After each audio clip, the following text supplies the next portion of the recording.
Bueno, buenas noches a todos y todas.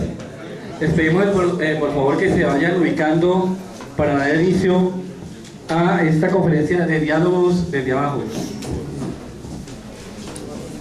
Para las personas que hoy nos acompañan por primera vez, quiero indicarles que este es el tercer ciclo de conferencias de una propuesta que hemos denominado Diálogos desde abajo, apoyada por el periódico Desde Abajo, Ediciones Desde Abajo, y por el periódico Le Monde Diplomatique.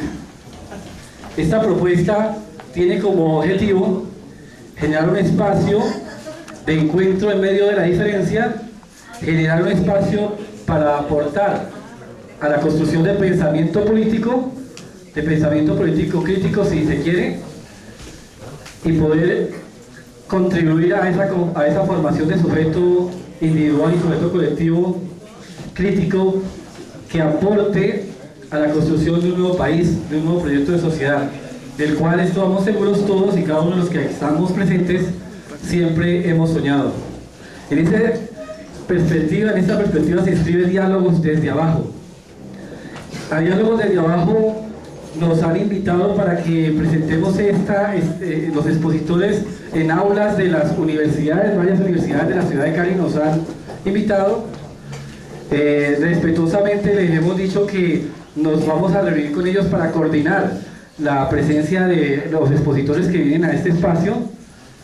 Es así como el día de mañana va a estar el doctor Aguirre en la Universidad del Valle, y próximamente en las otras universidades estarán nuestros expositores, pero le hemos hecho, digamos, claridad de que este espacio que estamos generando en la biblioteca departamental, del cual nos han facilitado este auditorio y en las otras dos oportunidades también, lo queremos hacer fuera de la universidad, porque aquí está viniendo personas que no necesariamente han pasado por la academia, vienen personas otras que sí han pasado por la academia, vienen personas que militan en movimientos políticos, en organizaciones sociales, comunitarias, artísticas y algunas religiosas, y esa, digamos, variedad es la que nos da enriquecimiento a este espacio, y es ahí donde queremos apostarle, porque es desde esta pluralidad y esta diferencia, pero que tenemos un sueño común que podemos construir y un proyecto común, y sobre todo que desde las diferentes fuerzas podemos apostar a movilizar el péndulo. Así como hubo 100 años de soledad, no podemos estar 200 años con la hegemonía de una sola visión de sociedad. El péndulo tiene que moverse más temprano que tarde, y de todos nosotros depende que con nuestras sinergias, con nuestro pensamiento, con nuestro aporte, más allá de los vanguardismos y de las banalidades que caracterizan a veces en estas construcciones, que aportemos con nuestra movilización a que ese péndulo se mueva. Hay una coyuntura que nos ofrece en una perspectiva de tiempo corto que esto va a cambiar, y nosotros somos todos ustedes protagonistas de este cambio, y así debe ser. Bueno, en este marco hoy nos acompaña el maestro Carlos Antonio Aguirre. La primera conferencia que se dio fue dictada por el doctor Álvaro Sanabria, Crisis Económica. La segunda fue el Mundo Multipolar, el Imperio Mundo Multipolar, dictada por Héctor León Moncayo, y hoy nos acompaña Carlos Antonio Aguirre.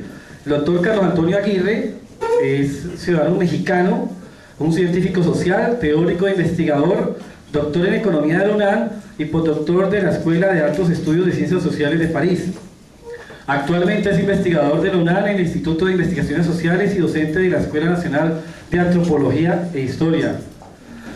La obra del doctor Aguirre es un importante aporte a los textos de divulgación en México, de lo que ha escrito un elevado número de libros, artículos y compilaciones.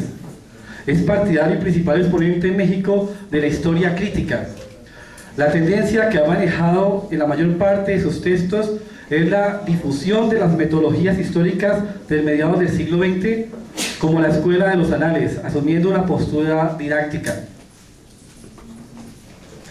Dado que siempre ha llevado a la praxis su actividad, por consecuencia de las posturas ideológicas que representa, es director y fundador de la revista de divulgación científica y cultural Contrahistorias, la otra mirada de Clio, académico, activo conferencista y adherente a la sexta declaración de la selva de la Candona del EZLN.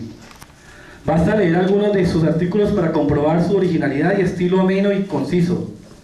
Su texto más popular es Antimanual del mal historiador o Cómo hacer una buena historia crítica, en el cual plantea, con el tono de un texto de divulgación, las discusiones y posturas de la ciencia histórica en total oposición a la actividad historiográfica en México, que presenta un retraso metodológico respecto al plan internacional.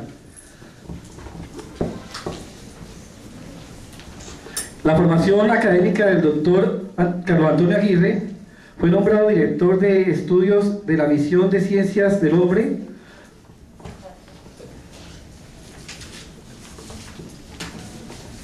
Ha escrito varios textos conocidos, algunos por ustedes, y hoy estamos presentando otros textos en la parte de afuera que ahorita el doctor Aguirre les comentará. Y ha escrito Contrahistoria de la Revolución Mexicana, Mandar obedeciendo las lecciones políticas del neozapatismo mexicano, Chiapas, Planeta Tierra, América Latina en la encrucijada, Retratos para la historia, ensayos de contrahistoria intelectual, Antimanual del mal historiador, Cómo hacer una buena historia crítica, entre otros. Sin más preámbulo, quiero dejarlos entonces con el doctor Carlos Antonio Aguirre.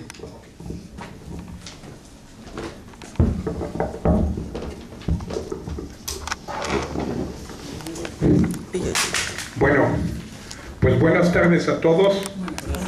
Y quiero comenzar naturalmente con los agradecimientos, como es de rigor, y yo quisiera comenzar dando un gran agradecimiento a la editorial, a las ediciones Desde Abajo, y cuando digo eso no quisiera hacer el agradecimiento en abstracto, sino en concreto, porque debo decirles que he estado dando conferencias desde la semana pasada, primero en Bogotá, y no solamente en las universidades, sino también, por ejemplo, en la Biblioteca Nacional de Bogotá. Estuve también los días anteriores en Medellín, di una conferencia en una cooperativa que se llama Confiar allá, y como decía Rodrigo, pensamos que es efectivamente importante que estas conferencias no se den solo dentro de los recintos académicos y universitarios, sino también un poco en estos lugares públicos más abiertos como la biblioteca departamental. Entonces, cuando agradezco a las ediciones Desde Abajo, agradezco a todo el equipo de los compañeros que, haciendo grandes esfuerzos, divulgan estos libros que yo creo que son realmente de un alto nivel académico y además de una clara intencionalidad política. El proyecto de ediciones Desde Abajo yo creo que es un proyecto pequeño, como son todos los proyectos importantes.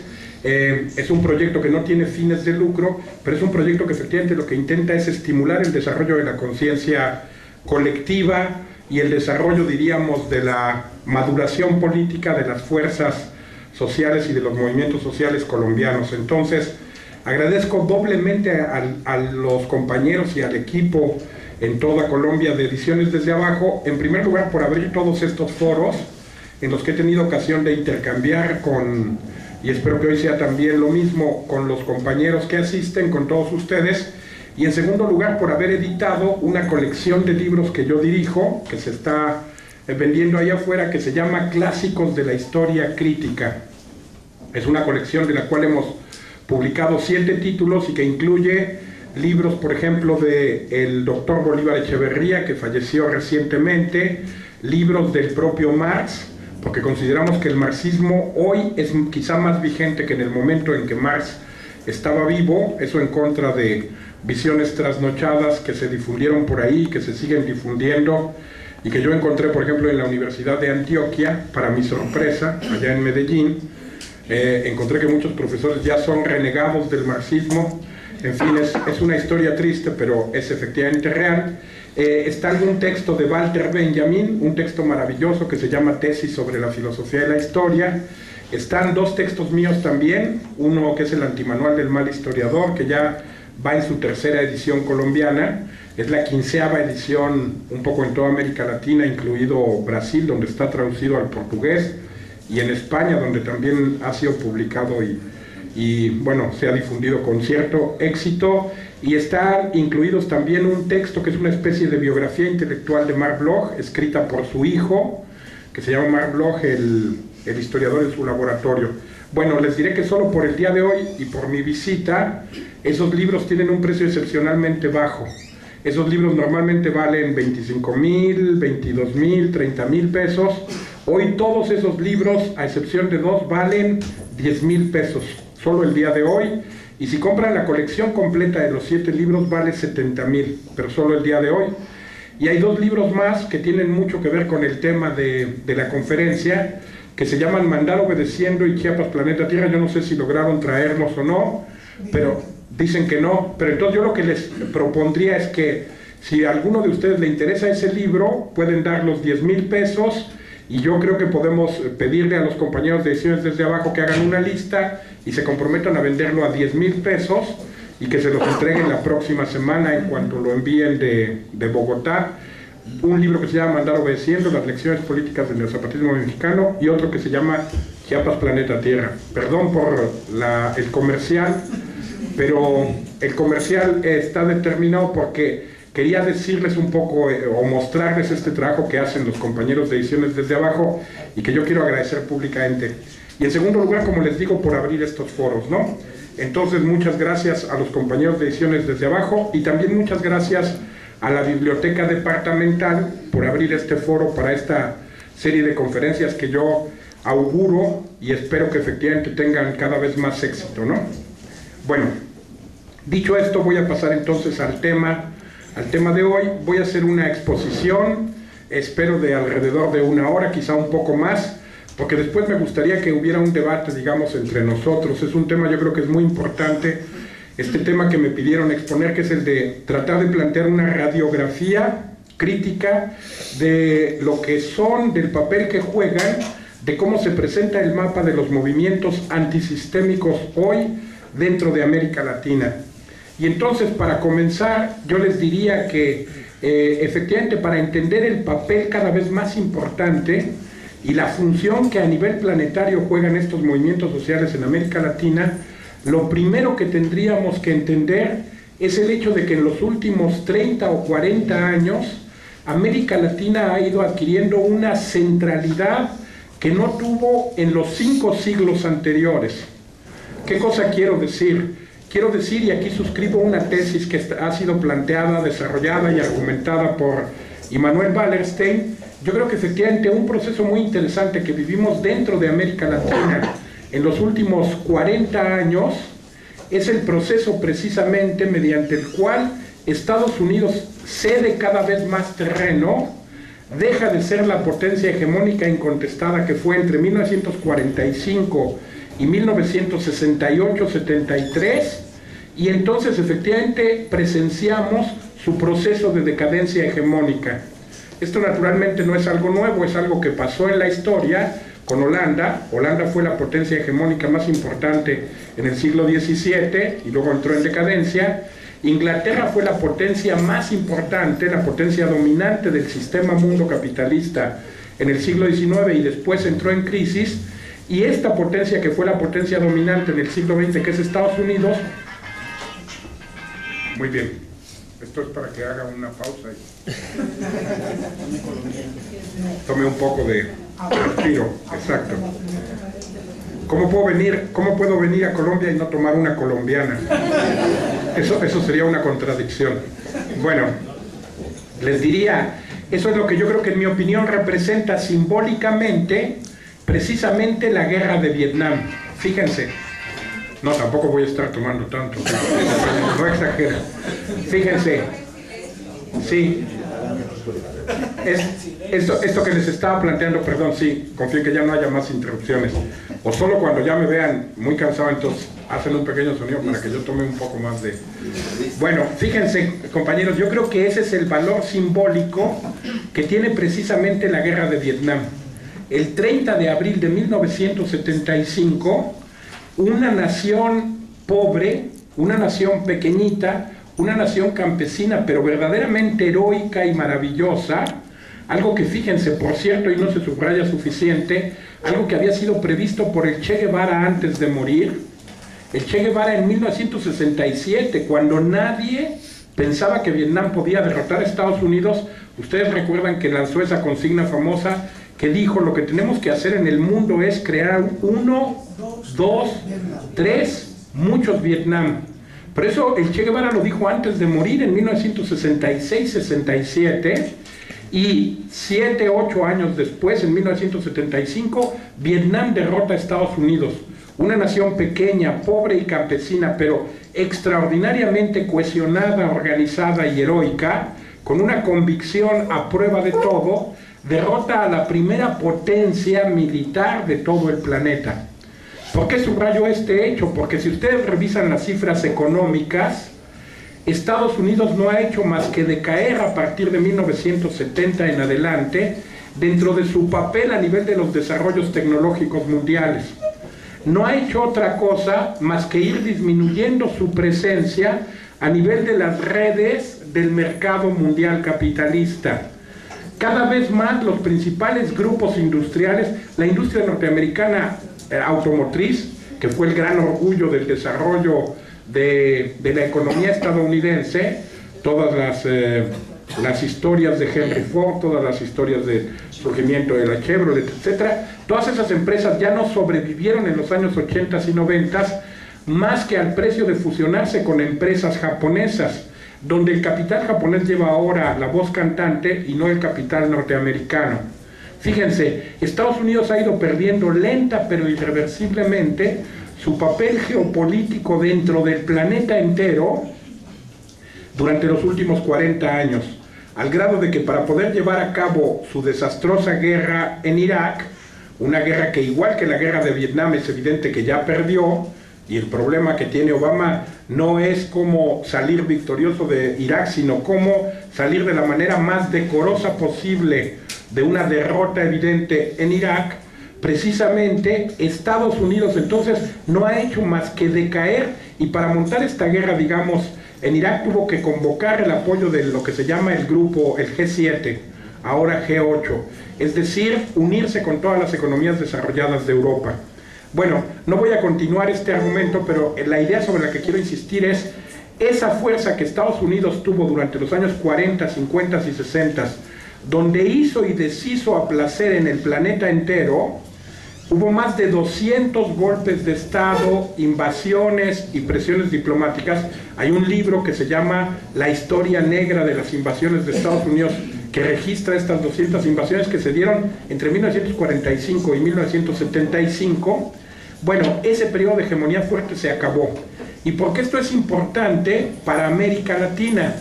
Esto es importante porque el hecho de que Estados Unidos decaiga, nosotros siempre fuimos considerados por Estados Unidos como su traspatio, y ahora incluso hay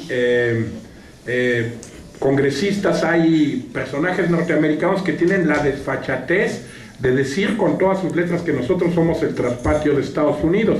Bueno, esa doctrina Monroe nefasta que decía América Latina para los norteamericanos, porque decía América para los americanos, pero lo que quería decir era que América Latina tenía que servir a los intereses de Estados Unidos, comenzó a desmoronarse en estos últimos 30 años. Y esto es importante porque yo creo que no entenderíamos el papel de los movimientos sociales hoy en América Latina si no partimos de que se dan sobre un telón de fondo, en primer lugar, que es el de esta decadencia hegemónica de Estados Unidos, y en segundo lugar, del hecho de que ellos son herederos, son hijos directos de la Revolución Mundial de 1968. La Revolución Mundial de 1968 constituye un parteaguas en muchos sentidos y entre otros también en la historia de los movimientos sociales. Fíjense, con 1968 se acabó el esquema que funcionó durante prácticamente un siglo, durante toda la segunda mitad del siglo XIX y 2/3 del siglo XX, que era el esquema de que el sujeto revolucionario por excelencia era la clase obrera. Hay una película extraordinariamente interesante que yo les recomiendo, que seguramente ustedes conocen, de Gillo Pontecorvo, que se llama La clase obrera va al paraíso.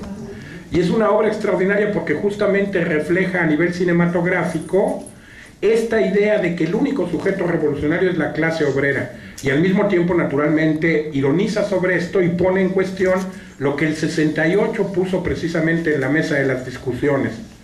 Fíjense, esta idea de que el único sujeto revolucionario o el sujeto revolucionario por excelencia era la clase obrera, y que todos los otros movimientos no eran más que sus aliados secundarios, o que eran movimientos intrascendentes, se quebró en 1968.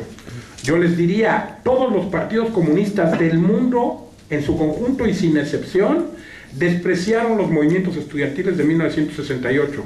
Eso pasó en Francia, eso pasó en Estados Unidos, eso pasó en México y eso pasó en Colombia, donde el 68 colombiano no se da en el año cronológico de 68, sino en 1970-71, según tengo entendido.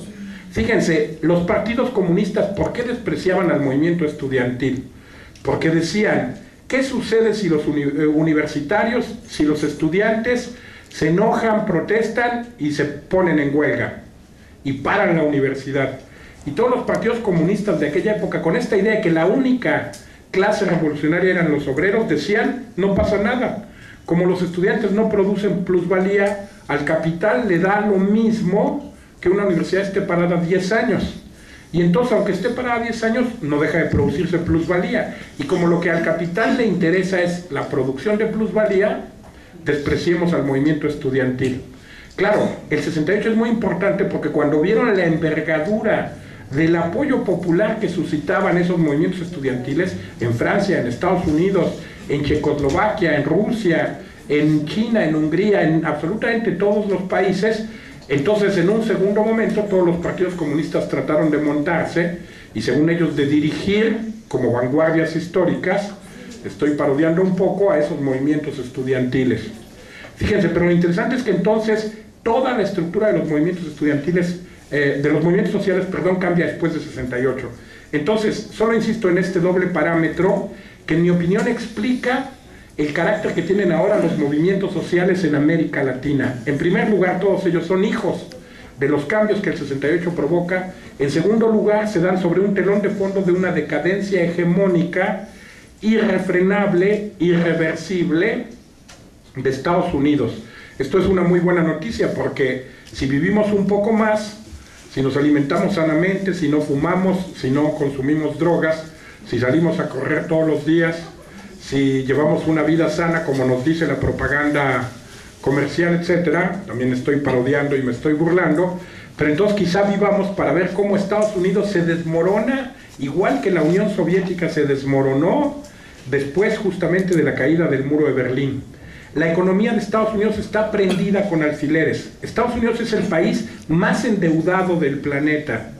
Su deuda externa asciende a 700,000 millones de dólares. Y muy pronto eso va a estallar, y muy pronto efectivamente la economía de Estados Unidos, para nuestro beneficio, bueno, para nuestro beneficio en el mediano plazo, va a colapsar.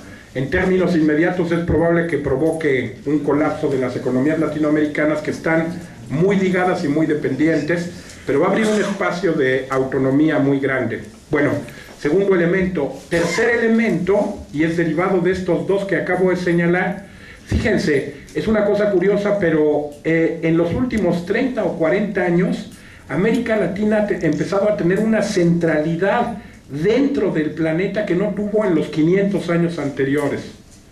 Piensen, por ejemplo, simplemente en el boom latinoamericano. Piensen precisamente ustedes que son colombianos en lo que representó Gabriel García Márquez y el premio Nobel a 100 años de soledad. Fíjense, a partir del boom latinoamericano, la literatura de América Latina, todo eso que se llama el realismo mágico, de pronto empezó a ser traducido al inglés, al francés, al alemán, al portugués, y de repente empezó a ser conocido y discutido en Estados Unidos, y en China, y en la India, y en el África, y un poco, digamos, en todo el planeta. Y de ahí en adelante, la presencia de América Latina ha ido creciendo poco a poco. Fíjense, al grado de que, por ejemplo, uno va hoy a París, y la música más popular que hoy hay en París es la salsa, que según me explicaban no es colombiana, aunque todo el mundo asocia la salsa con Colombia, pero dicen que de origen es puertorriqueña y neoyorquina. Bueno, la salsa colombiana, porque en París todos por lo menos lo asocian con Colombia, es la música hoy más de moda en todos los salones parisinos. Y uno ve a los franceses tratando de imitar y de bailar, es verdaderamente una experiencia muy simpática, porque ustedes saben que los franceses son todos rígidos de cuerpo, Entonces parecen robotitos tratando de quebrar las caderas. Bueno, en fin, les cuento que es una experiencia muy simpática. Pero el hecho, por ejemplo, de que ahora en todo el mundo proliferan los departamentos de estudios latinoamericanos.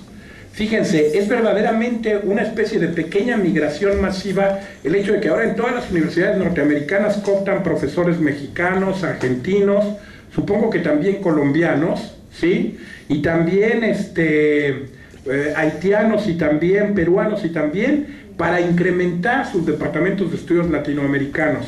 Pero por ejemplo en China también hay un instituto de estudios de América Latina, como hay también en Rusia y lo había desde hace mucho tiempo, pero que ha crecido y se ha incrementado en los últimos 30 años. Y ahora uno cuando va a los coloquios en el mundo entero, en un coloquio en China o en Turquía o en Francia o en Estados Unidos, puede encontrarse colegas latinoamericanos como un dato cada vez más frecuente. No es casual.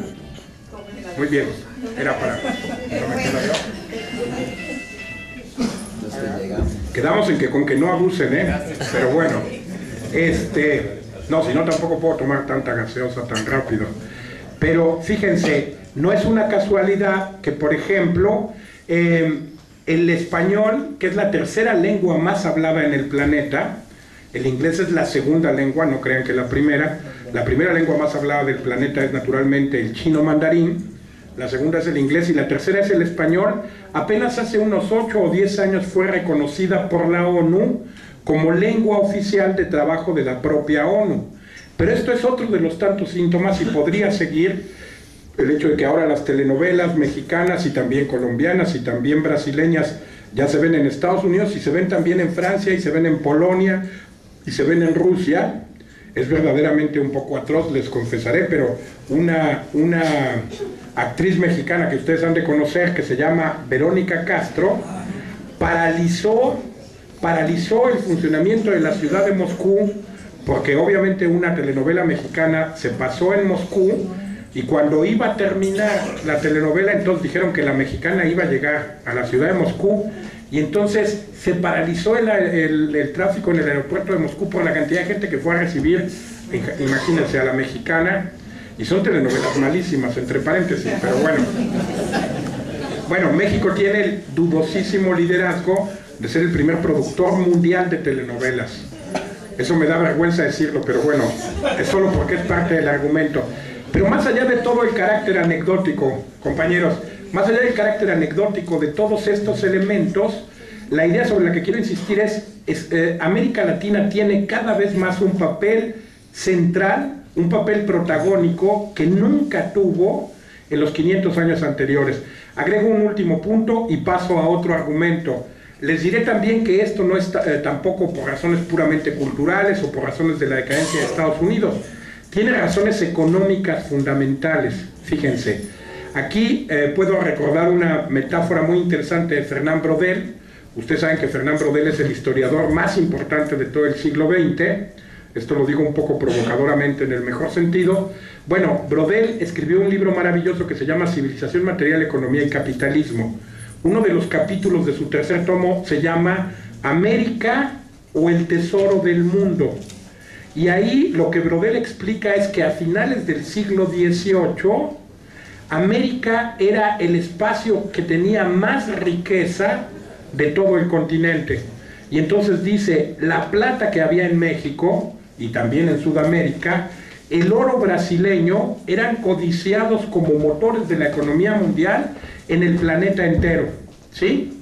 Y entonces Braudel se pregunta y dice, ¿a quién le interesaba que España controlara, que España y Portugal controlaran ese inmenso territorio que era América Latina? Y responde, a nadie. Y por eso es que toda Europa estuvo de acuerdo con los movimientos de independencia a principios del siglo XIX.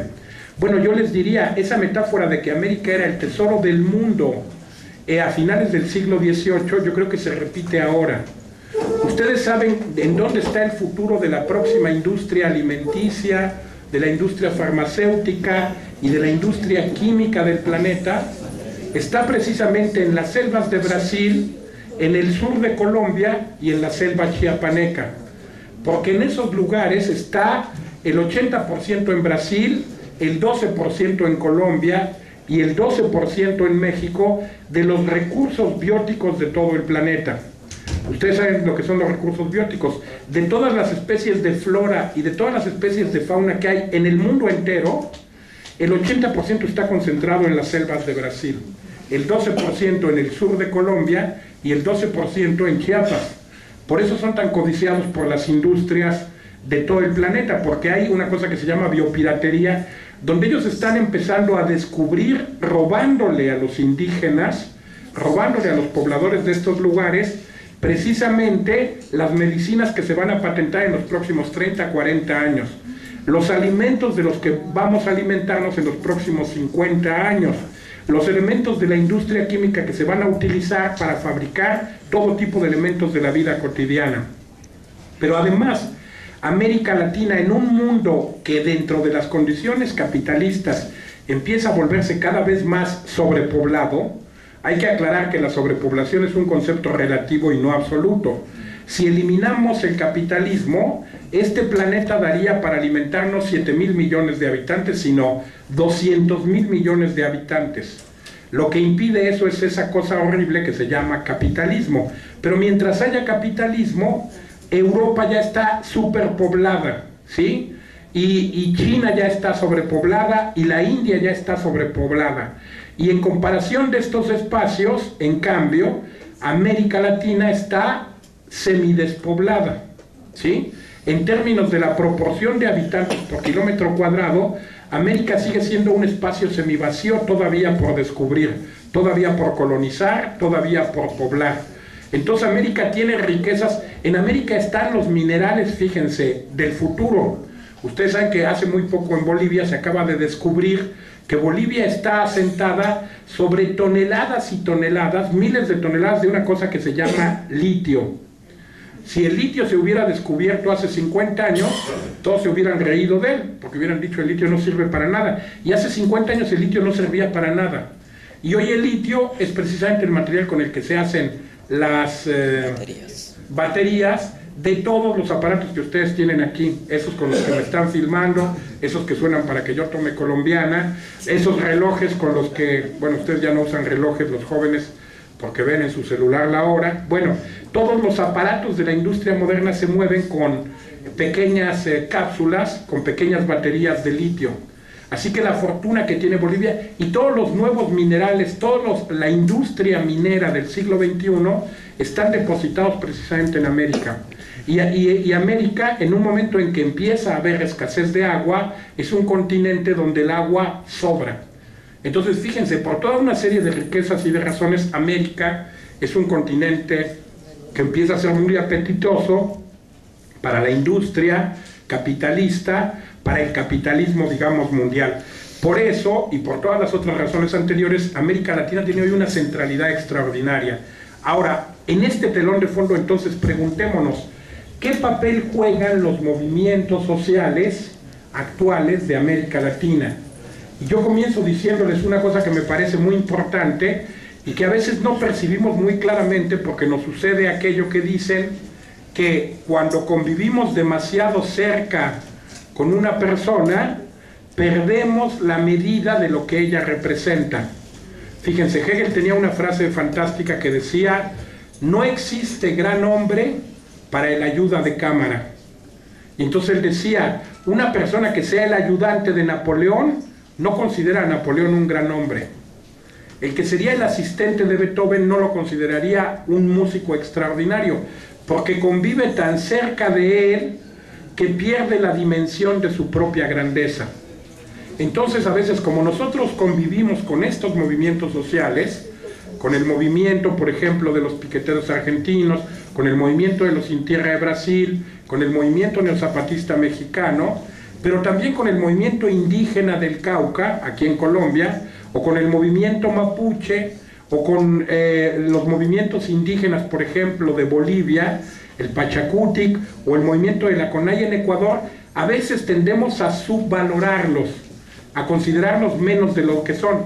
Pero yo les diría, hoy en América Latina se encuentra el frente de vanguardia de la lucha antisistémica mundial.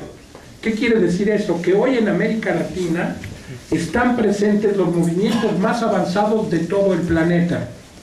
Explico esto. Si ustedes me preguntan, por ejemplo, es un ejercicio que yo hago en los cursos, ¿en dónde se encontraba el frente de vanguardia de la lucha antisistémica mundial en 1920? La respuesta evidente es en la Unión Soviética, porque en la Unión Soviética acababa de haber una gran revolución cuyo objetivo, desafortunadamente, que comenzó primero muy bien y que después se volvió fallido, era eliminar el capitalismo y construir una sociedad no capitalista, socialista se decía en aquel entonces, en la escala de un país entero, que era precisamente Rusia, la Unión Soviética. Si corremos la película rápidamente y preguntamos, en 1970, ¿dónde se encontraba el frente de vanguardia mundial de las luchas antisistémicas? La respuesta evidente, me parece a mí, es en China. En China, donde desde 1966 se estaba protagonizando la gran revolución cultural, que le dio nombre a todas las revoluciones de 1968, y donde Mao estaba tratando de impulsar precisamente un relanzamiento de la vía no capitalista dentro del esquema de la propia revolución china. Y donde Mao hizo una cosa que nunca ningún dirigente político ha hecho en la historia de la humanidad, excepto él, que fue desmontar el aparato de un Estado inmenso completo, destruir un partido completo que estaba en el poder para reimpulsar una revolución social venida desde abajo. Ese fue el sentido de la revolución cultural china. Era precisamente derrocar a esa burocracia que estaba enquistándose y que estaba tratando de seguir lo que decía Mao, el camino capitalista, reempoderar precisamente a las masas, a las bases sociales, a la gente desde abajo, a la gente de abajo, y por eso, entre otras razones, la editorial se llama Ediciones desde abajo, sin duda alguna, esa consigna que los zapatistas plantean ahora, que hay que mirar desde abajo y a la izquierda. Después insistiré en esto. Fíjense, entonces, y reempoderando a estos sectores de abajo, renovar la revolución china. Ese era el objetivo. Si corren ahora la película y dicen 50 años después, en el año de 2013, ¿dónde se encuentra el frente de vanguardia de las luchas antisistémicas mundiales? La respuesta es en América Latina. Solamente en América Latina hay movimientos, y subrayo movimientos y no movilizaciones, porque tengo en cuenta lo que pasó en 2011 en todo el mundo árabe. Hubo muy potentes movilizaciones sociales que derrocaron dictadores, pero que desafortunadamente una vez que derrocaron a los dictadores refluyeron y dejaron que subieran al poder grupos fundamentalistas que uno de veras duda y dice, ¿será que son peores o será que son peores los dictadores o peores estos grupos fundamentalistas que ahora están en Túnez, que ahora están en Egipto, que ahora están un poco en estos países del mundo árabe de la revuelta de 2011? Pero entonces fíjense, solo aquí movimientos y no movilizaciones derrocan con movilizaciones pacíficas, y subrayo que se trata de movilizaciones pacíficas, derrocan a gobiernos locales y a gobiernos nacionales. Fíjense, en los últimos 10 años en Bolivia se han derrocado a 3 presidentes con movilizaciones pacíficas. En los últimos 10 años se derrocaron 3 presidentes en Ecuador con movilizaciones pacíficas. Y si ustedes me apuran, como se dice así, es muy probable que muy pronto, tanto en Ecuador como en Bolivia, se derroque a un 4.º presidente con movilizaciones pacíficas.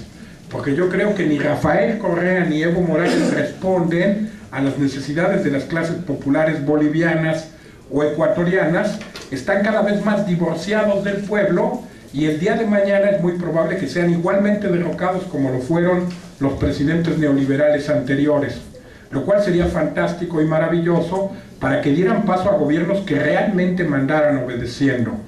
Esto entre paréntesis. Entonces fíjense, en Argentina, en el solo año de 2002, se derrocaron por movilizaciones pacíficas 5 presidentes. Y la pregunta que nos hacemos todos los demás latinoamericanos, ¿será que lo que pudieron hacer los bolivianos y los ecuatorianos y los argentinos no lo podemos hacer nosotros los mexicanos? ¿Será que ustedes los colombianos no pueden hacer lo mismo? ¿Será que los peruanos y los chilenos y los uruguayos y todos los latinoamericanos no podemos hacer eso. Y mi respuesta naturalmente es que sí podemos, y yo creo que América Latina está avanzando precisamente en esa línea. Bueno, les diría, solo en América Latina, movimientos cada vez más potentes, no solamente derrocan con movilizaciones pacíficas gobiernos locales, como sucedió en Chiapas.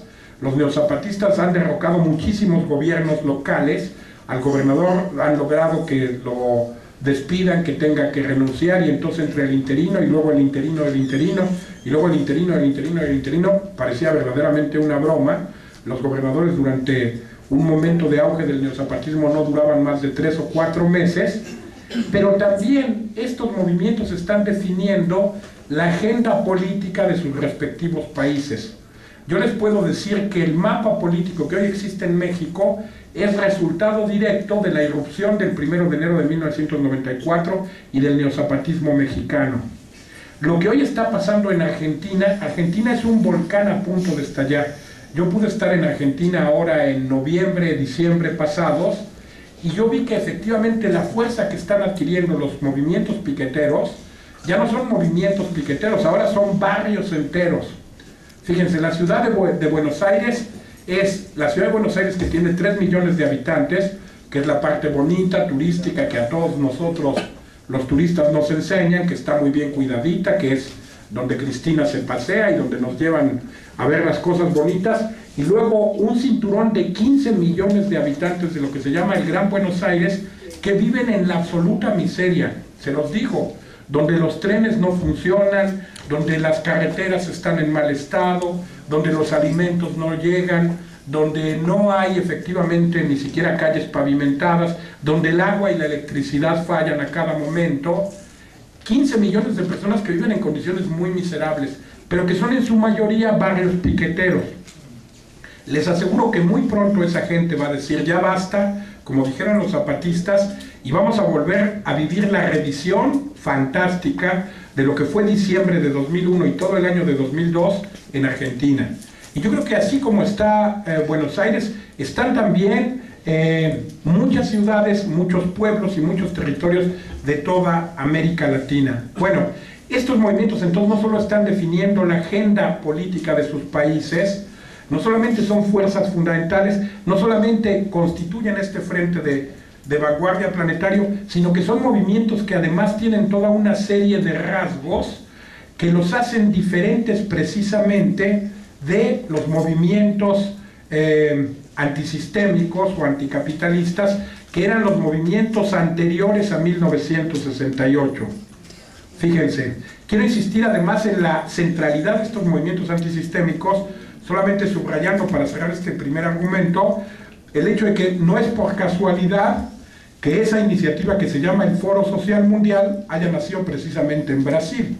Ustedes saben que el primer Foro Social Mundial se desarrolló en Porto Alegre en el año de 2001. Ahora el Foro Social Mundial está muy en decadencia, ha dejado de ser anticapitalista, se ha ONGizado, es decir, ha sido penetrado por las ONGs, que le han dado un carácter cada vez más procapitalista, es decir, el Foro Social Mundial yo creo que ya está en una etapa de decadencia total, pero los primeros 5 foros fueron efectivamente una iniciativa muy interesante, y no es casual que haya sido una iniciativa que nació, que prosperó y que maduró sobre todo dentro de América Latina. Bueno, si pasamos entonces ahora precisamente a tratar de caracterizar cuáles son algunos de los rasgos que singularizan, no es posible, bueno, qué rápido pasa el tiempo, algunos de los rasgos que singularizan a estos movimientos antisistémicos de América Latina, yo les diría que son varios. Antes de pasar a definirlos, sin embargo, quiero hacer una precisión conceptual rápidamente y luego paso a definir estos rasgos. Fíjense, ahora se debate mucho la diferencia entre el concepto de movimiento anticapitalista y el concepto de movimiento antisistémico. Yo creo que no son términos idénticos. El concepto de movimientos antisistémicos fue acuñado por Immanuel Wallerstein, que debería estar aquí, no diré que en lugar mío, pero sí a mi lado, o más bien para ser exactos y justos, yo al lado de él, y que por puras razones de salud, desafortunadamente no pudo venir, pero ustedes saben que estaba programado que Immanuel Wallerstein viniera a Bogotá, a Cali y a Medellín. Bueno, Immanuel Wallerstein acuñó este concepto dándole un sentido más bien espacial. Es decir, él decía, a partir de la Revolución Francesa, nacen dos familias de movimientos que luchan en contra del capitalismo. Ustedes saben que Immanuel Wallerstein dice que el mundo no es un mundo homogéneo, sino que está dividido en tres subesferas. Él dice que hay una zona central desarrollada del capitalismo, una zona intermedia que es la semiperiferia del capitalismo y una vasta zona amplia que es la periferia capitalista. El centro vive de explotar a la semiperiferia y a la periferia. Esta es una tesis que yo creo que debemos subrayar. La riqueza de los Estados Unidos se produce en América Latina. La riqueza de Europa se produce en el África. La riqueza de Japón se produce en toda el Asia pobre. Es la periferia la que alimenta y la que permite los grados de lujo absurdo y de riqueza de las zonas centrales del planeta. Bueno, dicho esto, entonces Wallerstein dice, por tanto, los movimientos sociales que se desarrollaron en todo el siglo XIX y hasta 1968 no tienen el mismo carácter si se desarrollan en el centro o la semiperiferia que en el otro caso en la periferia. Y entonces dice, en el centro y en la semiperiferia los movimientos luchan contra la relación capital-trabajo y entonces son movimientos abiertamente socialistas, pero en cambio en toda la periferia los movimientos que luchan sobre todo en contra de la relación de dependencia de sus países respecto de las zonas centrales y semiperiféricas del propio sistema. Y entonces dice, más que ser movimientos socialistas, son movimientos de liberación nacional. Y entonces la familia de los movimientos de liberación nacional y la familia de los movimientos socialistas forman lo que Wallerstein llama movimientos antisistémicos. Bueno, yo quisiera proponerles ahora un sentido más bien epocal del concepto de movimientos antisistémicos y decirles que en mi opinión después de 1968, yo en Brasilia en el año de 2009 expuse esta hipótesis delante de Wallerstein y Wallerstein dijo que estaba de acuerdo, que pensaba que era una prolongación posible de su argumento. Claro que como Wallerstein es mi amigo, pues y yo estaba ahí presente, ni modo que dijera que yo me había equivocado totalmente.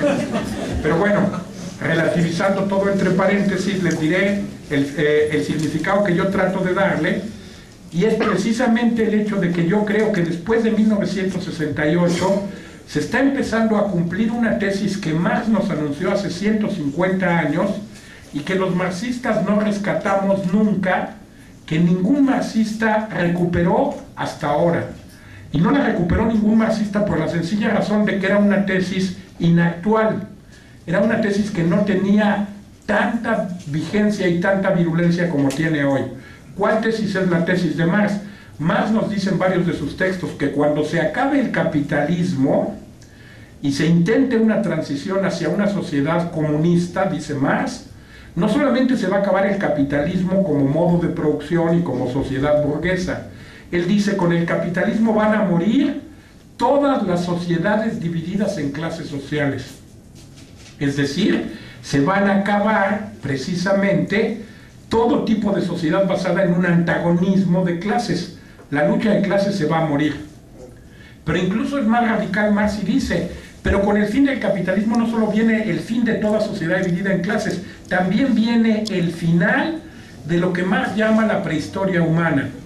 Según Marx, nosotros no somos hombres en sentido estricto, y cuando digo hombres naturalmente considero el género humano. No puedo hacer hombres o etcétera con la arroba, pero ustedes me sobreentienden. Fíjense, y entonces dice, somos prehombres, porque como dice Marx en su prólogo de 1859, vivimos dentro de relaciones necesarias e independientes de nuestra voluntad. Como dice Fernand Braudel, vivimos una historia más que protagonizada, impuesta desde fuera a nosotros. Las condiciones del ejercicio de la verdadera libertad no se han conquistado. Pero dice Marx, cuando eliminemos el capitalismo, vamos a lograrlo. Perdón por todo este discurso teórico un poco amplio, pero ¿por qué lo planteo?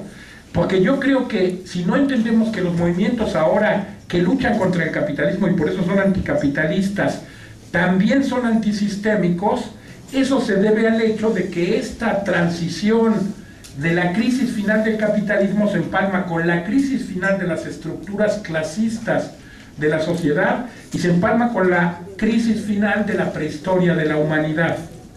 Por eso, y solo por eso, es que los movimientos actuales no solo luchan contra la explotación capitalista, contra el Estado capitalista, contra precisamente la cultura capitalista y el arte capitalista, sino que también luchan contra el patriarcado, que es una institución que brota de la división en clases sociales, ¿sí? Y no solo luchan contra el patriarcado, también luchan, por ejemplo, contra la división del trabajo manual e intelectual. Pero también cuestionan, por ejemplo, lo que Michel Foucault llamó las estructuras del saber-poder, ¿sí? Pero también están luchando por la abolición estricta del trabajo. Si ustedes conocen a algún marxista que les diga que el trabajo es la esencia del hombre, aléjense rápidamente de él, cuéntenselo a quien más confianza le tengan, porque ese marxista no leyó bien a Marx, porque Marx en el capítulo primero de la ideología alemana lo que dice con todas sus letras es: el comunismo no puede desarrollarse más que sobre la base de la abolición del trabajo, punto. Y luego los traductores tratan de corregirlo y dicen, bueno, lo que Marx quiso decir era la abolición del trabajo enajenado, la abolición del trabajo asalariado. Mentira. Marx dice que el trabajo se tiene que abolir, porque el trabajo es parte de la prehistoria humana. Pero fíjense, también Marx plantea en La miseria de la filosofía claramente que el fin de las sociedades de clase y de la prehistoria humana es el fin de la política. Esa actividad humana horrible que se llama política. ¿Se imaginan que todos los políticos de repente desaparecieran de la noche a la mañana? ¿Se imaginan qué mundo feliz sería este? ¿En serio? Fíjense, bueno, Marx vaticina que cuando se acaben las clases sociales va a desaparecer la política, pero también va a desaparecer, como Lenin lo desarrolló en su momento, el Estado mismo. Nosotros no necesitamos ese aparato que se llama Estado y que se construyó también por el conflicto de clases. Podemos instituir comunidades autogobernadas donde los gobiernos que se instituyan manden obedeciendo, es decir, sigan ese principio de la democracia directa que los compañeros neozapatistas reivindican, pero que ya había sido practicado por la Comuna de París, y que es lo que desarrollan los soviets, y que es lo que eran los consejos obreros en Hungría, en Alemania, en Italia, que fueron teorizados por Rosa Luxemburgo, por Gramsci, por los propios teóricos húngaros. Fíjense, estas estructuras, estas luchas que se están dando ahora, se empalman con las luchas contra el capitalismo, y por eso ser un movimiento anticapitalista no es idéntico a ser un movimiento antisistémico, aunque la tendencia es que todos los movimientos genuinamente anticapitalistas tienden a volverse ahora movimientos antisistémicos. Los movimientos antisistémicos forzosamente son anticapitalistas. Y entonces es muy interesante porque entonces ahora no solo se lucha, insisto, contra la explotación económica capitalista, sino, por ejemplo, contra la idea prepotente de que el hombre es amo y señor de la naturaleza.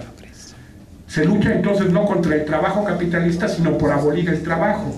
Se lucha no contra la política y el Estado capitalista, sino por eliminar el Estado y abolir la actividad de la política. Cierro este elemento y paso a la parte final para que pueda haber un debate entre todos nosotros, donde voy a decirles entonces algunos rasgos que me parece a mí que caracterizan a estos movimientos antisistémicos de América Latina, que son, les diré, hay que distinguir naturalmente los movimientos entonces antisistémicos. En América Latina hay muchos movimientos de muchísimo tipo, pero no todos los movimientos sociales son movimientos antisistémicos, ojo. El MAS, por ejemplo, el movimiento al socialismo que llevó al poder a Evo Morales, naturalmente no es un movimiento anticapitalista. Ya no digamos antisistémico, no es ni siquiera un movimiento anticapitalista. Perdón que lo diga y a lo mejor ahora voy a molestar algunas conciencias aquí en la sala, pero por ejemplo, el Partido del Polo Democrático aquí en Colombia, me van a perdonar ustedes, pero más allá de las esperanzas que suscitó en el momento de su surgimiento, no es un movimiento, naturalmente no es antisistémico, pero no es ni siquiera un movimiento anticapitalista. Lo digo para provocarlos en el mejor de los sentidos. Y ya sé que algunos quizás se pararán y dirán que yo no entiendo nada de Colombia, y yo rápidamente diré que efectivamente no entiendo nada de Colombia. Pero pongo... Pero les digo el estilo. Claro. Es más avanzada en los proyectos de ideas culturales liberales de este país. Ya. Ahorita. Bueno, ok, entonces, es solo para que vean. Entonces, cuando hablamos de movimientos anticapitalistas y antisistémicos en América Latina, hablamos de estos movimientos que están realmente tratando de trascender el sistema capitalista en sus estructuras fundamentales, pero también eliminar todas estas estructuras que son la herencia clasista y la herencia prehistórica de la propia humanidad. ¿Y cuáles son algunos de los rasgos que yo veo como rasgos comunes, más allá de la diversidad de todos estos movimientos, que me parece que son interesantes?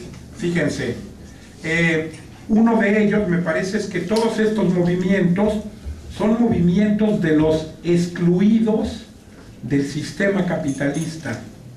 Fíjense, esto es muy interesante porque voy a un punto rápidamente. Immanuel Wallerstein escribió un artículo que se llama Marcos, Mandela y Gandhi. Y en ese artículo, Wallerstein se plantea una pregunta interesantísima. Él dice, en todo el siglo XX ha habido cientos y miles de movimientos en todo el planeta. Ha habido muchos movimientos en Colombia, en Bulgaria, en Hungría, en Turquía, en Timbuktu. Timbuktu es una ciudad, no es un país. En Sri Lanka, que sí es un país. En Tanzania, que también es un país. Bueno, en el país que se les ocurra a ustedes.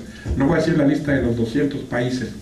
Y entonces dice Wallerstein, ¿por qué de todos esos miles de movimientos que pueblan el siglo XX, ha habido algunos pocos que se destacan de los demás y adquieren un carácter universal? Y entonces Wallerstein dice, yo reconozco 3 que han logrado hacer esto en el siglo XX.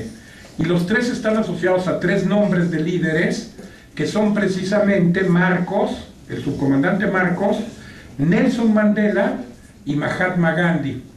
Y entonces se pregunta y dice, ¿por qué? Y la respuesta es, fíjense, porque en la lucha concreta que ellos desarrollaron en sus lugares de origen y en sus circunstancias temporales específicas, lograron darle a su lucha particular un carácter universal. ¿Sí? Y entonces dice, Mahatma Gandhi estaba luchando por la independencia de la India respecto de la Gran Bretaña. Perfecto. Pero cuando Mahatma Gandhi construye sus discursos, hace sus análisis del movimiento de la liberación de la India, etc., logra plantear como que la lucha dentro de la India no es más que un capítulo, más que una expresión de una lucha planetaria en contra del colonialismo que existía todavía a finales de la Segunda Guerra Mundial, o entre la Primera y la Segunda Guerra Mundial, en todo el planeta. Entonces la lucha de la independencia de India se convierte en una lucha por la descolonización de amplias zonas del planeta, por la lucha de la independencia de miles de países que todavía dependían de naciones europeas a lo largo y ancho del propio planeta. Y entonces Mahatma Gandhi se convierte en un referente mundial. Segundo ejemplo, dice, ¿qué cosa es lo que logra Nelson Mandela cuando está llevando a cabo su lucha contra el apartheid, contra la segregación racial dentro de Sudáfrica?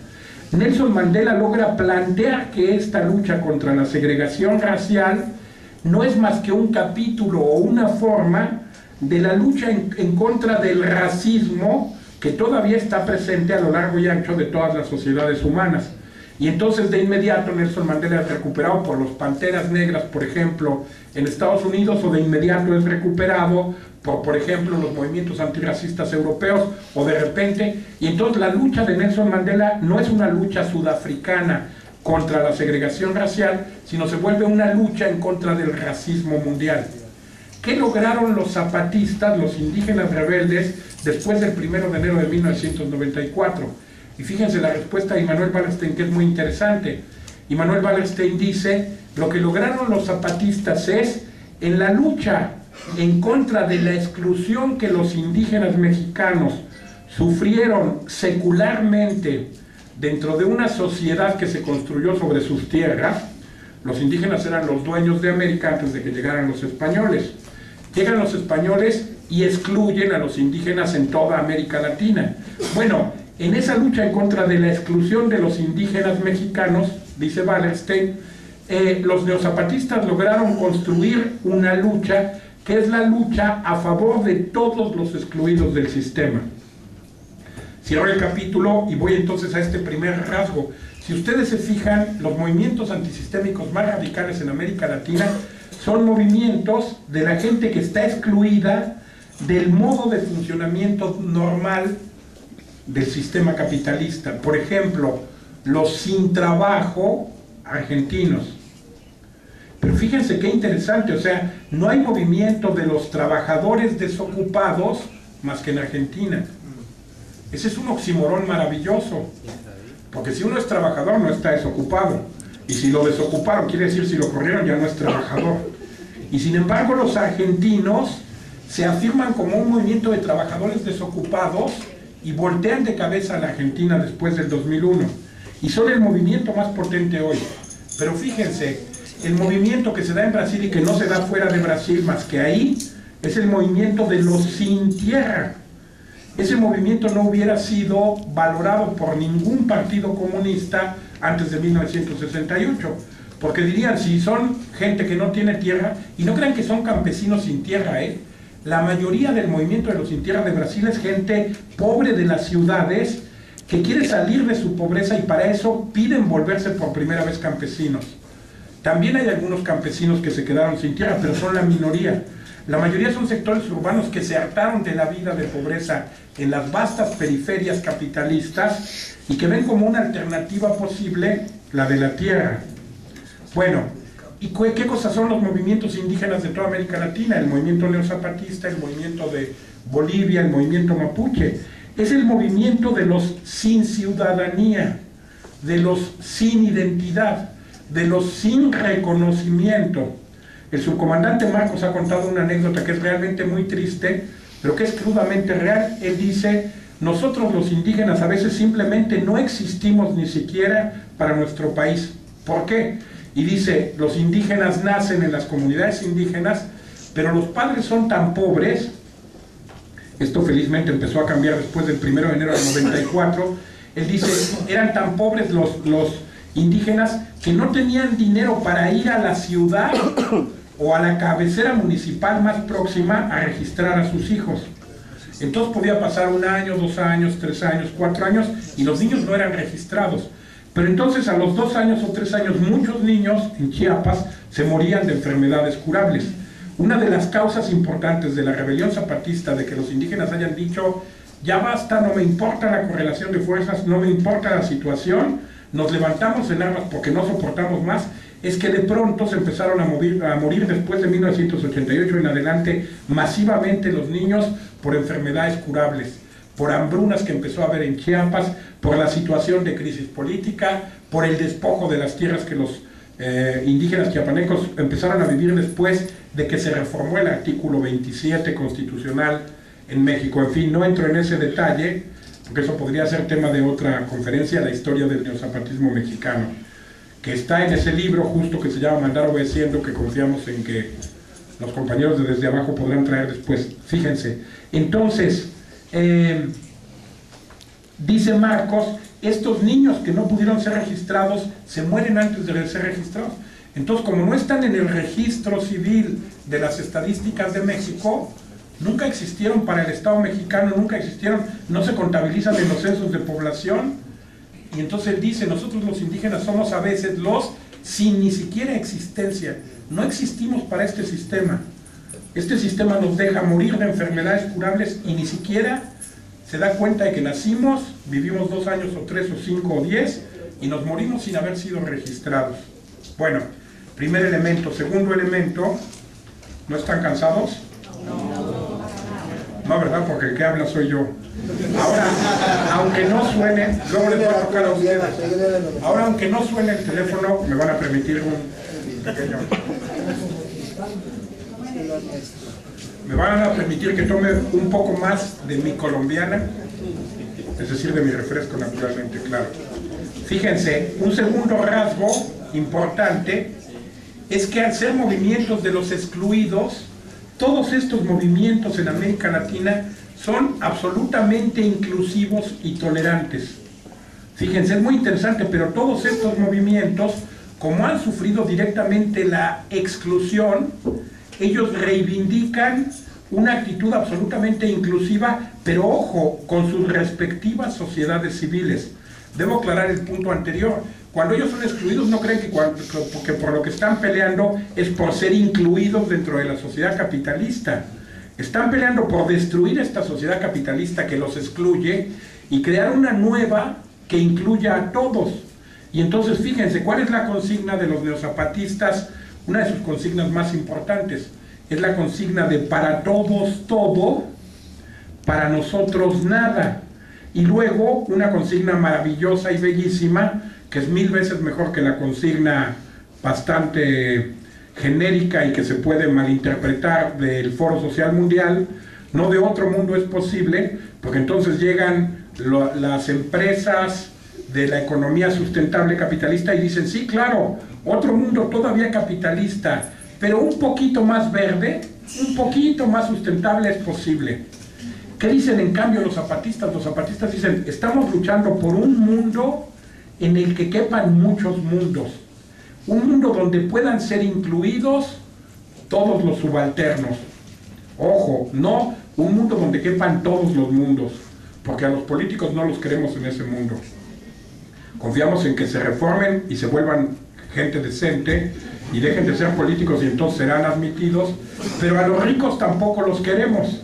Entonces los ricos los vamos a mandar a Miami, y cuando entonces hagan la revolución en Estados Unidos, pues los tendrán que mandar a Hawái, y cuando hagan la revolución en Hawái, pues los mandarán al mar.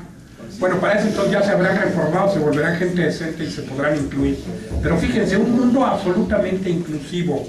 Y entonces forman coaliciones totalmente horizontales, plantean iniciativas abiertas, y entonces el movimiento piquetero argentino se alía con el movimiento estudiantil, y luego se vincula con el viejo movimiento obrero argentino, y luego tratan de crear efectivamente coaliciones donde incorporan a todos los movimientos de los sectores urbanos, no solo del propio Gran Buenos Aires, sino de toda Argentina.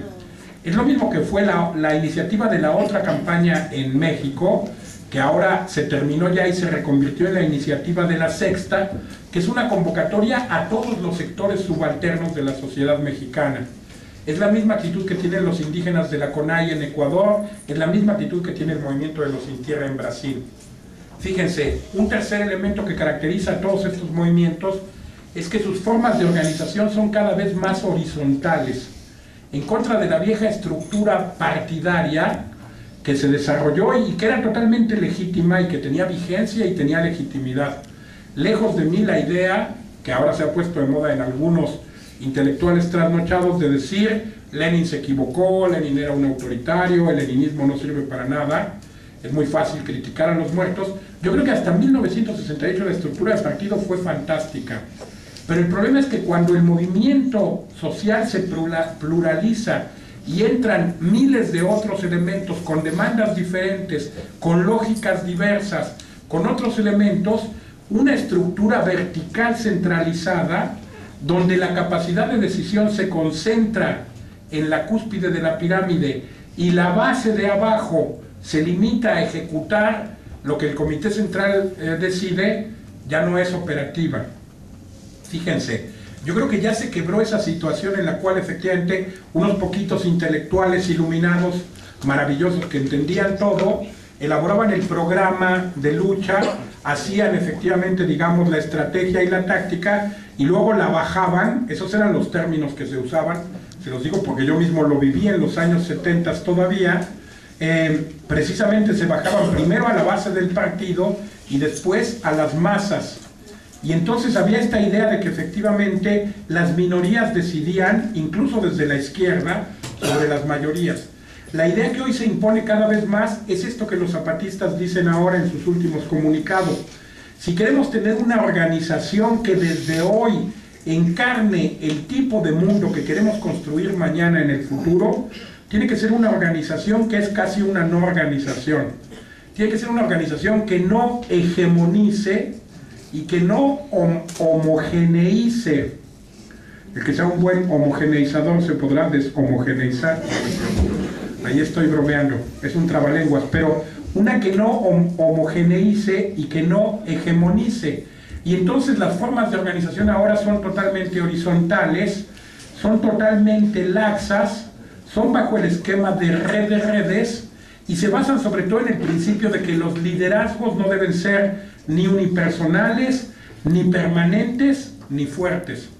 Fíjense, los compañeros del MST en Brasil dicen una cosa muy sabia. Los compañeros del MST dicen, a ver, si un movimiento depende de un solo líder fuerte, de una persona, y esa es la historia que pasó con Lenin y con Mao, ustedes me van a perdonar, pero cuando Lenin muere, la revolución rusa empieza a involucionar, fracasa y entonces llega Stalin y el stalinismo, y todo lo que estaba haciendo Lenin, bueno, y no Lenin, más bien las clases populares rusas, se va para atrás. Y sucede lo mismo en China, cuando Mao Zedong muere, todo el proceso se empieza a involucionar.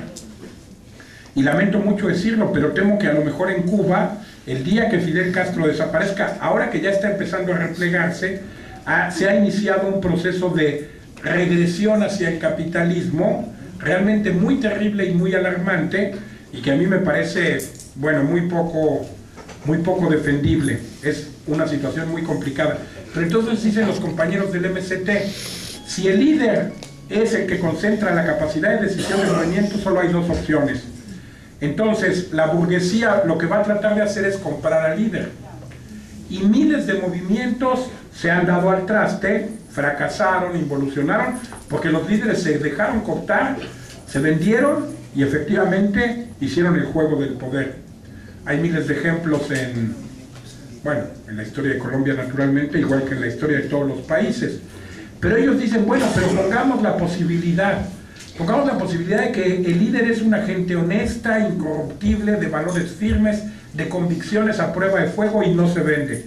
Y entonces ellos dicen, entonces la burguesía lo que hace es muy sencillamente mandar matarlo. Y cuando lo asesina, el movimiento se va al traste.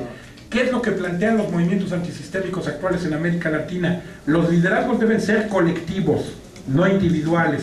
Los liderazgos deben ser rotativos, estarse moviendo todo el tiempo y además deben ser sustituibles en cualquier momento. Y por eso el subcomandante Marcos dice claramente, cuando salió a recorrer todo el país, justamente el subcomandante Marcos dijo, si a nosotros nos pasa algo, si a la Comisión Sexta nos pasa algo, ya hay los reemplazos que pueden ocupar nuestros lugares y cumplir nuestras mismas funciones. Y si a esos compañeros les pasara algo, habría un tercer reemplazo y un cuarto y un quinto. Fíjense, un cuarto trazo de estos movimientos antisistémicos es que tienen discursos frescos, discursos floridos, discursos jocosos y burlones. Lean ustedes los textos de los partidos comunistas de los años 30, 40, 50, 60. Escuchen a los viejos políticos de izquierda pre-68. De veras eran aburridos de oír. Tenían un discurso verdaderamente monótono. Pero además, el problema era que se tomaban demasiado en serio a sí mismos. Porque claro que ellos pensaban que ellos encarnaban la revolución mundial. Entonces, cuando hablaban ellos, pues hablaba por su boca la revolución mundial. Entonces uno no se toma broma la revolución mundial, ¿no? Y entonces decían, compañeros, la línea del partido. Bueno, ahora todos los políticos les han copiado ese estilo, todos los políticos se toman demasiado en serio a sí mismos. Bueno, comparen el discurso, por ejemplo, del subcomandante Marcos, que se la pasa autoironizando de sí mismo todo el tiempo. Vean el discurso, por ejemplo, de los compañeros de los Sin Tierra, de los barrios piqueteros. Son discursos desacralizadores, son discursos festivos, son discursos burlones. Son parte de eso que Mikhail Bakhtin, estudió como la cultura popular carnavalesca. Son parte de la cultura popular del pueblo. El pueblo no se toma demasiado en serio las cosas que tienen que ver con el poder. Y eso no quiere decir que la revolución no sea un asunto muy serio, y eso no quiere decir naturalmente que no nos tomemos en serio las tareas que emprendemos. Pero también debemos de tener la suficiente distancia crítica como para ironizar un poco de todo y como para ironizar también naturalmente de nosotros mismos, ¿no? Fíjense, una cuarta, una quinta, no sé en cuál voy, pero da igual. No para la cuarta. No, es la quinta. Sí. Yo no las tengo numeradas, pero no importa porque les voy a decir 7, ya voy a terminar. Y les podría decir 14 o me podría haber quedado en esta. Porque en realidad no estoy bromeando, los rasgos que caracterizan a los movimientos en América Latina son muchos más, pero estoy tratando de decirle algunos de los más importantes. Fíjense, la actitud que tienen los movimientos respecto de sus sociedades civiles es una actitud, otra vez para usar los términos de Bakhtin, dialógica. Todos los movimientos pre-68 tenían una actitud unidireccional, es decir, iba la clase obrera, iba el Partido Revolucionario, iba el Partido Comunista y hacía propaganda y agitación entre las masas para pedir el apoyo de su respectiva sociedad a su programa, a su movimiento, para adherir precisamente a los simpatizantes y para seguir entonces la línea prefijada. Todos los nuevos movimientos antisistémicos en América Latina tienen una actitud bidireccional, una actitud dialógica, es decir, plantean escuchar a sus respectivas sociedades civiles y retroalimentarse de lo que ellas plantean. Como los zapatistas que dicen hay que oír lo que la sociedad plantea. Los zapatistas se prepararon 10 años para hacer una guerra en contra del Estado mexicano. Pero como toda la sociedad civil mexicana a los 12 días salió y dijo paren la guerra, entonces el gobierno mexicano se vio obligado a parar la guerra, pero los zapatistas, escuchando a la sociedad civil, también renunciaron a un proyecto que habían estado preparando durante 10 años y dijeron perfecto, paramos la guerra y nos sentamos a dialogar con el gobierno. Y llevan casi 20 años desarrollando una lucha pacífica. Por eso ellos hacen bromas y dicen, bueno, primero hablan muy en serio y luego hacen bromas. Hacen bromas cuando dicen, somos la guerrilla más pacífica del mundo. Pero hablan muy en serio cuando dicen, nosotros nos levantamos en armas no porque nos gusten las armas. Ellos dicen claramente, nosotros somos un ejército que existe para autonegarse. Somos un ejército que lucha para conquistar un mundo donde no vuelvan a ser posibles los ejércitos.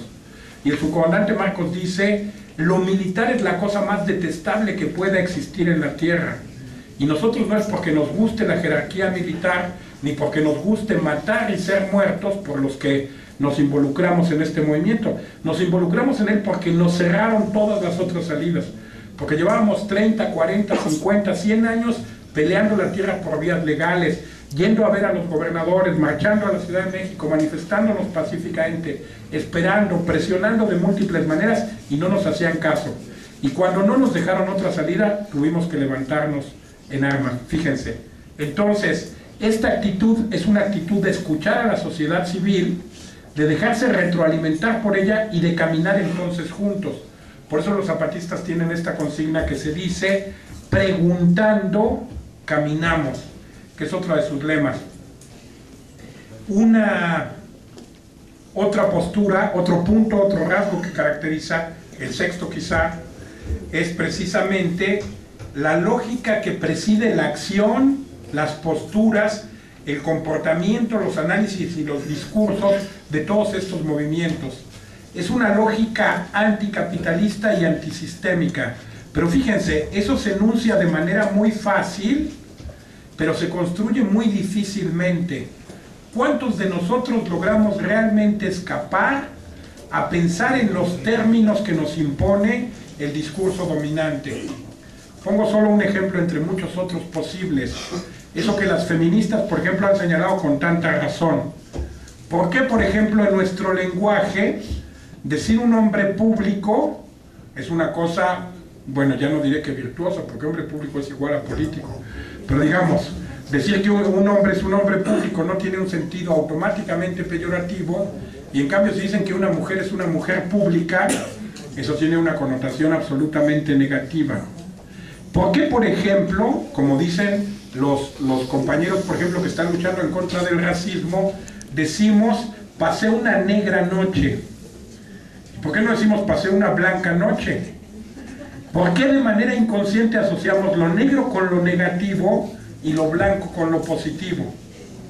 Podría poner otros 40 ejemplos de esto, pero el punto al que voy es, vean cómo el lenguaje, las categorías, esto que Immanuel Wallerstein nos ha planteado también, las categorías de pensamiento, el modo en que reflexionamos los problemas está ya contaminado en términos de refrendar y reproducir el mundo existente.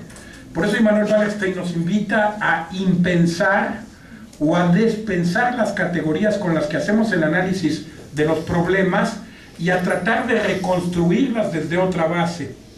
Fíjense, eso y no otra cosa es lo que quiere decir lo que los compañeros zapatistas plantean cuando dicen: si queremos construir un movimiento exitoso, tenemos que aprender a mirar hacia abajo y desde abajo, pero además tenemos que aprender también a mirar desde la izquierda y hacia la izquierda. Fíjense, esto podría dar lugar a una conferencia entera, solo este punto, pero voy a tratar de resumirlo muy rápidamente. ¿Qué quiere decir pensar en términos críticos? ¿Qué quiere decir pensar desde abajo y desde la izquierda? Quiere decir efectivamente hacer lo que Walter Benjamin nos sugería, que era pasar el cepillo de la historia a contrapelo de los hechos históricos. Es decir, dejar de ver, como nos invitaba la escuela de Frankfurt, y no por eso Benjamin tiene esta metáfora de pensar a contrapelo, dejar de pensar el mundo en términos de armonía y empezar a pensarlo en términos de contradicción. Ver en la manzana jugosa, maravillosa y rica que vamos a comer, el gusano interno que la corroe y que nos comemos en el momento mismo en que la mordemos, ¿sí? Es decir, sentir al gato no en el sentido en que su pelambre cae de una manera tersa y maravillosa y como sensación agradable a la mano, sino acariciándolo a contrapelo, es decir, levantando su tersa pelambre, sentir sus huesos, sus heridas, sus pellejos, la carne fea, la parte mala de la historia. Eso que Hegel llamaba precisamente el lado malo de la historia. Tenemos que aprender a pensar en términos de contradicciones y no de datos, en términos de ver el lado malo y negador de las cosas y no su lado afirmativo y terso, a pensar en términos no de lo glorioso de las historias, sino de lo innoble, como decía Michel Foucault. Tenemos que mandar los reflectores no hacia los grandes hombres, los grandes genios literarios, los grandes discursos consagrados, sino a los sin voz, sino a los discursos pequeños, a los hombres ordinarios, a los locos, a los prisioneros, a los anormales, a los torturados, que es toda la obra de Michel Foucault. Todos estos autores, por distintos caminos, nos tratan de enseñar cómo pensar el mundo en términos críticos. Pensar el mundo en términos críticos solo es posible desde abajo, es decir, mirando las cosas no desde el Estado, no desde las clases dominantes, no desde la idea de que vivimos en el mejor de los mundos posibles, sino desde abajo, desde la resistencia, desde el dolor, desde la insumisión, desde el hartazgo, desde la economía moral de la multitud, como dice E.P. Thompson. Pero además, pensarlos en clave rebelde, porque no basta decir las cosas están muy mal, Colombia vive una situación terrible y catastrófica. Efectivamente vivimos una situación insoportable, ¿sí? Tenemos que buscar también en los hechos mismos que analizamos las claves de la emancipación, porque la verdad elemental que dicen los propios zapatistas es: el futuro no es una cosa que está más adelante en el tiempo, el futuro está dentro del presente, siempre. Y el futuro que queremos está ya incluido dentro de lo que hoy vivimos. Lo que tenemos que aprender es a descubrirlo, a separarlo como una semilla, a potenciarlo y a cultivarlo. Eso es pensar en términos desde la izquierda. No solo pensar las cosas desde abajo, cómo sienten, viven y asimilan los procesos, las clases y los sectores populares, sino también en una clave emancipatoria. Y también, digamos, desde la perspectiva de cómo revolvemos todo esto de cabeza, cómo lo volteamos radicalmente, cómo lo transformamos en términos absolutamente profundos y entonces construimos un mundo diferente. Eso es un poco pensar desde abajo y a la izquierda, y como este punto me parece fundamental, me voy a quedar con el séptimo rasgo. Gracias.